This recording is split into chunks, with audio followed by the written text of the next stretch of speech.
Buenas tardes, público. Mi nombre es Juan Carlos Ortega y junto a Miguel Eras les queremos dar la bienvenida al séptimo episodio de nuestro Panamanian Speaker Series. Hoy tenemos una invitada muy especial, a Marlene Atié, graduada de Penn de la clase del 2000, la cual actualmente se dedica a trabajar en su propia ONG. La ONG es Fundación Espacio Creativo. Bienvenida, Marlene. Gracias, Juan. Gracias, Miguel. Un gusto estar acá con ustedes. Eh, El gusto yo de me gra- nosotros. Sí. yo me gradué, en realidad, aunque era Class of 2000, me gradué en el 99. Y voy a hablar un poquito de eso. Yo me gradué de Wharton. Mi concentration era Operations and Information Management. Y tenía un interés específico en telecomunicaciones en ese momento, cuando me gradué, porque mi familia tenía un negocio de telecomunicaciones en Panamá, entonces yo me veía pues tratando de aportar a ese family business llegando acá.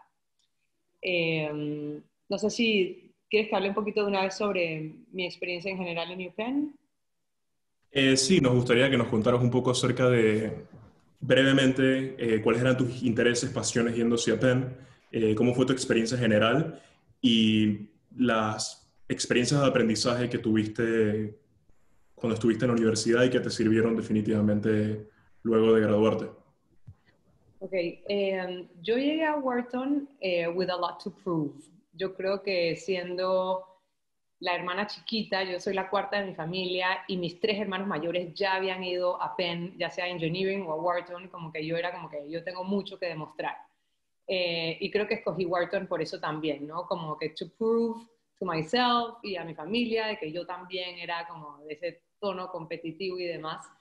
Eh, y llegué allá sabiendo que tenía también como una facilidad para los números y buscando como make a difference in the business world y también en la parte familiar, ¿no? Cuando llegué allá me estrellé, debo decir. Yo salía de Panamá como súper confiada, me había ido súper bien en la escuela, socialmente me sentía muy cómoda. Yo tenía ya muchos años de hacer danza y era exitosa en lo que hacía. Y cuando llegué allá, recuerdo ese evento, ahora no me acuerdo en qué hall lo hicieron, pero llegabas y era como un auditorio donde te decían, dije, every one of you who was a valedictorian, get up. Y boom, el auditorio se paraba. Dije, every one of you who was a captain of a team, get up. Y todo el auditorio se paraba. Y tú te das cuenta de que, ahora sí estoy en problemas. Como que este grupo es como que very tough. Y recibí muchos rechazos. O sea, yo quería estar en un club y me rechazaron. Quería ser parte de un programa que estaban lanzando que era de ayuda social y que esto sí es lo mío, yo voy a entrar por ahí. No me aceptaron y empecé a recibir como portazos de diferentes direcciones. Incluso hice rushing para ir a un fraternity, a un sorority, y yo estaba súper perdida, yo no sabía ni qué buscaban y me hablaban de un montón de cosas y que no, I don't drink, no, I have my boyfriend, I don't like to like go out with other guys, y todos me dijeron que no, entonces pues me estrellé un montón, pues, o sea, aprendí a las malas allá. Eh, pero luego aprendí a ser resiliente, aprendí como habilidades para la vida, aprendí a darme cuenta que incluso cuando no estaba completamente cómoda, yo era capaz de como buscar las herramientas internas para sobrellevar ya sea situaciones difíciles o situaciones con las cuales yo no me sentía completamente cómoda. Y coincido con Ramiro Parada en lo que dijo que él aprendió mucho más fuera de clase que adentro de clase, estando en Penn. Claro. Y como continuando eso un poquito más de lo que tú dijiste, que aprendiste mucho más fuera de salón de clases que dentro del salón de clases, quiero que nos cuentes ahora un poco de tu experiencia fuera de Penn, fuera del ámbito académico. Justo después que te graduaste, quiero que brevemente nos cuentes un poco de cómo fue tu experiencia profesional inicial, luego que te graduaste, y cómo y cuándo te diste cuenta que esa carrera en el área de telecomunicaciones que tanto querías no era lo tuyo para el futuro. Bueno, yo recién graduada empecé a trabajar con mi familia en esta compañía de telecomunicaciones y estuve ahí 7 años, era bastante. Eh, y Wharton definitivamente me había dado todas las herramientas para ser exitosa en ese rol. O sea, yo me sentía capaz de hacerlo. pero yo sentía dificultad para mantener mi motivación. Me costaba incluso como vestirme de manera como súper formal, que era como el dress code de la oficina. No me sentía como en mí misma siendo como esta mujer ejecutiva. Me daba cuenta que no era como realmente lo que yo, el impacto que yo quería dejar en mi sociedad. Sentía que no podía dejar como el legado que yo buscaba. Y cada vez se me hacía un poquito más difícil y empecé a conversar con mi esposo. Le dije, ¿sabes qué? No estoy segura, no estoy segura. Un día él me vino a visitar a la oficina y me dijo, Marlene, pareces como un pajarito enjaulado aquí en esta oficina. Y eso fue como un cue, dije, esto de verdad, o sea, no estoy como pudiendo, como de verdad hacer lo que estoy buscando. Yo trabajaba hasta las 5 y después me cambiaba y iba como a clases de danza, me metí en una compañía de danza, entrenábamos hasta las 10 de la noche y estaba como tratando de hacer las dos cosas a la vez. Ya estaba casada, estaba embarazada de mi primer hijo, o sea, esto se estaba volviendo completamente insostenible y tomamos la decisión pues, como pareja, ¿no? De que no importaba que iba a dejar a un lado como la parte económica que esta empresa me brindaba y que íbamos a como darme esta oportunidad de entrar a la danza que yo sabía que a nivel financiero iba a impactar a mi familia, pero que nos iba a traer de repente mucho más bienestar, vida familiar y yo iba a poder pues explotar esa parte que yo buscaba. Por supuesto. Y ahora que entramos a la parte de la danza y cómo decidiste moverte a esta área que siempre fue tu área de interés, ¿nos puedes contar un poco acerca de cómo surgió la creación de la ONG que actualmente manejas y contarnos un poco acerca de a qué se dedica, cuáles son las misiones y cuáles piensas que son los vacíos que está llena dentro del territorio de Panamá y internacional? Ok, súper. Yo creo que la frustración ha sido para mí como un catalizador para el cambio y fue como lo mismo que me pasó en Wharton, me pasó luego en mi vida profesional. En Wharton, por ejemplo, yo sentía muchísima frustración antes de mi final de finanzas, antes de mi final de contabilidad, o sea, yo como que sentía como que esto no era exactamente lo mío, pero sabía que me iba a servir y me propuse que yo en 2 años y medio iba a terminar todos mis core courses, iba a estudiarme arte a Florencia y apliqué a un study abroad y fui completamente feliz en la parte como artística. Entonces como que yo sabía que yo podía como encontrar como rutas de escape. Y cuando salí del trabajo, la compañía se llamaba Advanced Communications Network, empecé a bailar de manera independiente, formé parte del Ballet Nacional por un tiempo como bailarina independiente, formé parte de esta compañía de danza que se llamaba Momentum, pero no fue hasta que recibí como un golpe duro que me llevó a un punto de frustración que creó en mí el deseo profundo de crear mi propia organización. Y fue pues una de estas típicas historias de bailarinas que te hacen un casting para una mega producción y el director del proyecto o el coreógrafo 3 días antes te dicen que hey, el papel principal tú lo vas a hacer solo en el matiné y la otra va a ser el papel principal en las funciones de la noche. Y así dije, era basado en el lago de los cisnes, o sea que era todo bien dramatic.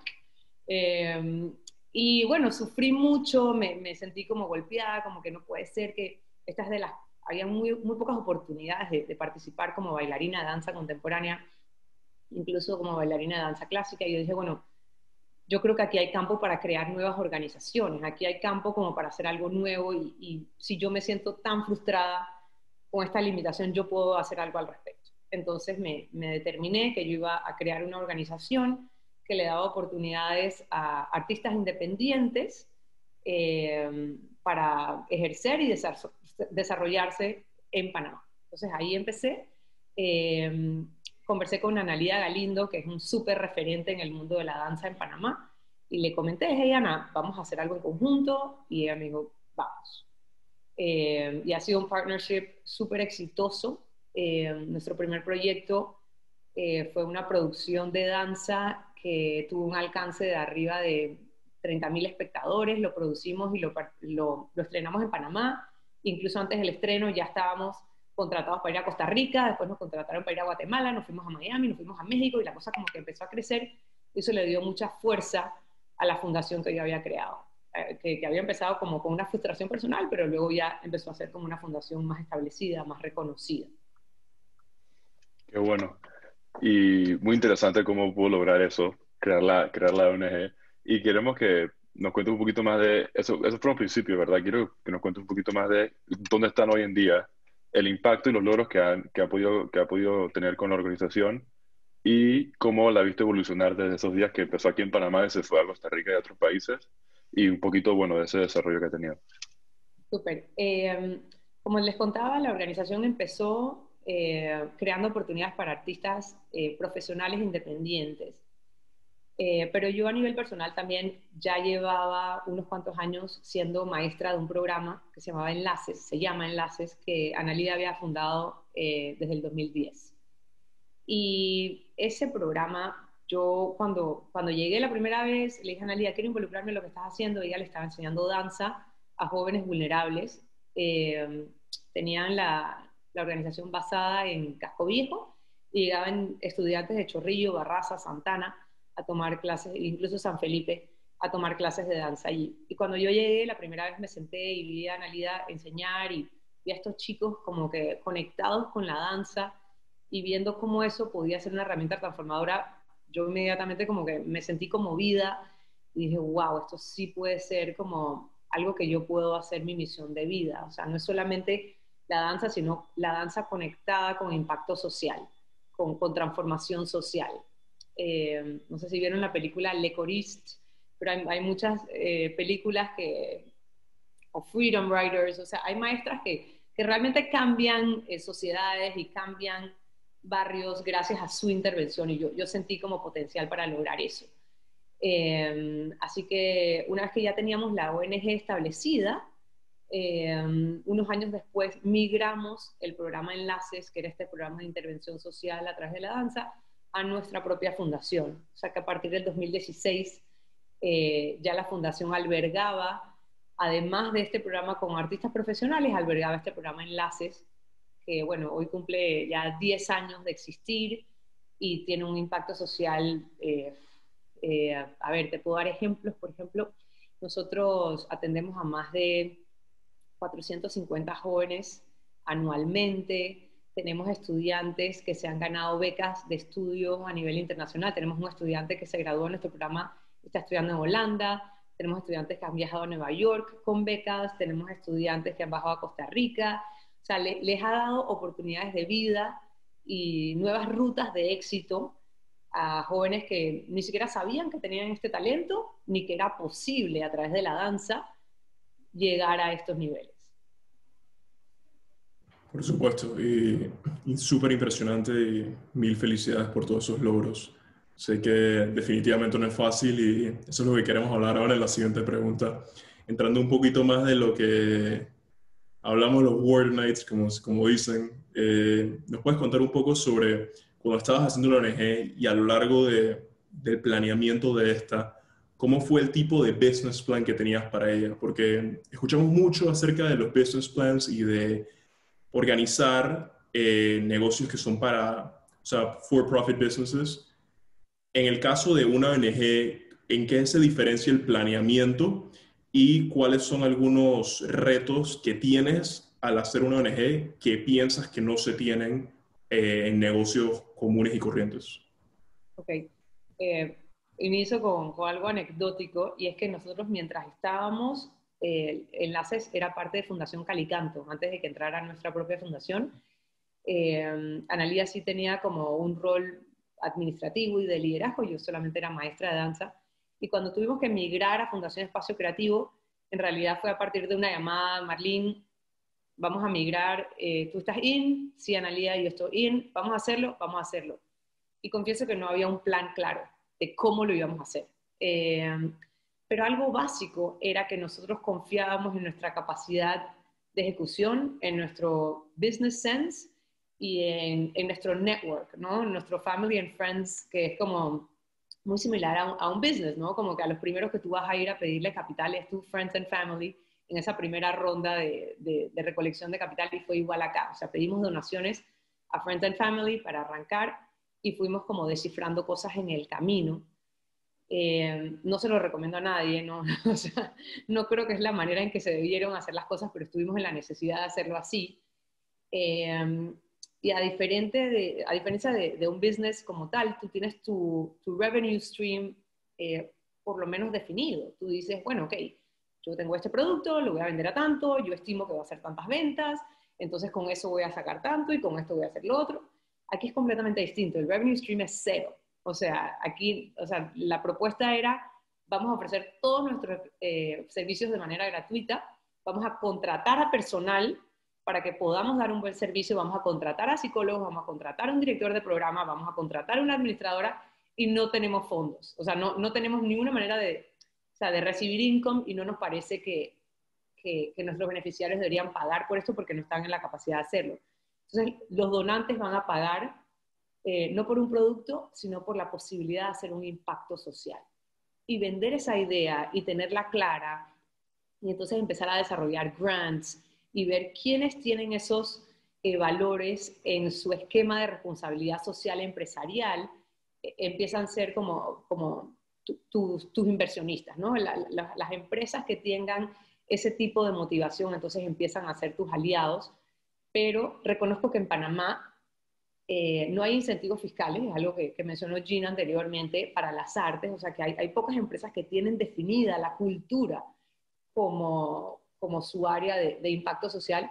Sin embargo, como nosotros trabajamos con jóvenes y también tenemos servicios educativos, o sea, de refuerzo académico para los jóvenes a los cuales beneficiamos, nosotros por el lado de educación pudimos como hacer un match. Pero la estrategia era pues, identificar a posibles donantes y ver cómo lo hacemos sostenible en el tiempo a partir del impacto y de los resultados que nosotros podemos ofrecer. Lo que sí puedo comparar con el Business World es que si no es medible, entonces no lo puedes reportar en tu annual report, y nosotros sí tenemos que entregar un annual report de cuántos jóvenes hemos impactado, cómo están los índices de violencia de los jóvenes que entran a nuestra organización, cómo podemos subir las notas de los jóvenes que están en nuestro programa. Entonces empezamos a tener indicadores claros que no son de valor económico, pero son de un valor social relevante. Sí, claro, son desafíos bastante fuertes y qué bueno que ha podido resolverlos todos. Entonces, para cerrar un poquito ya la entrevista, queríamos que nos cuentes dónde tú ves el futuro de la ONG, cuál es la dirección que quieres que tome, tal vez cuáles son algunos cambios que Panamá podría hacer para beneficiar a ONGs como Fundación Espacio Creativo y otras de las artes, y si tienes algún consejo de vida que nos podrías dar a nosotros y de los que están viendo esta entrevista. Con respecto a las ONGs, yo creo que el Ministerio de Desarrollo Social ha sido un buen aliado de las ONGs en Panamá. Ellos tienen un programa de subsidios al cual nosotros no hemos accedido todavía, pero que incluso en pandemia se hizo un esfuerzo para que se mantuvieran los subsidios a estas ONGs. Entonces creo que ahí hay un buen aliado. Ahí existe una Cámara Panameña de Desarrollo Social que nosotros también ayudamos a crear y formamos parte de la junta directiva, y entonces como gremio, las organizaciones sin fines de lucro, entonces tenemos como esta capacidad de generar un poquito de lobbying y poder como visibilizar las necesidades que existen en el entorno.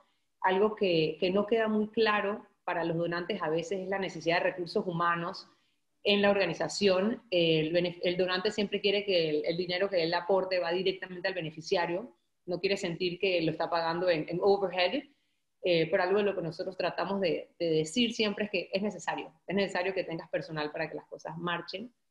Y los incentivos fiscales creo que sería la clave a nivel de legislación panameña como para apoyar a estas organizaciones. Con respecto a consejos, yo creo que para los que están en la universidad, creo que es un periodo de autodescubrimiento, además de aprendizaje. Yo lo hice muy acelerado, y creo que mi consejo sería como que take your time, busca tus oportunidades, date cuenta de cómo puedes tú aportar al entorno, busca tus caminos.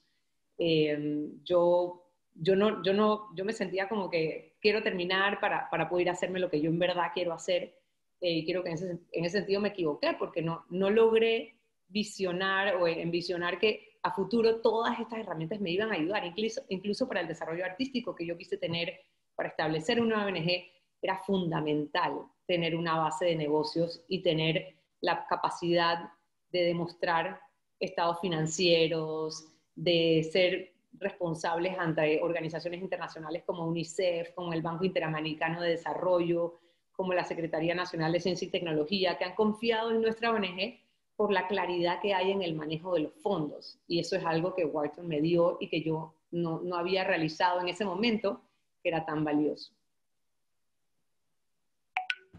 Por supuesto. Y nuevamente te queremos agradecer muchísimo por el tiempo, por todos esos increíbles insights que nos ha dado a nosotros y al público. Sé que la mayoría de las personas nos siguen ese increíble track que has tenido y tienes muchas cosas que aportar y gracias nuevamente por todo lo que has aportado dentro de la entrevista. Súper, gracias a ustedes por hacerlo. Muchos saludos.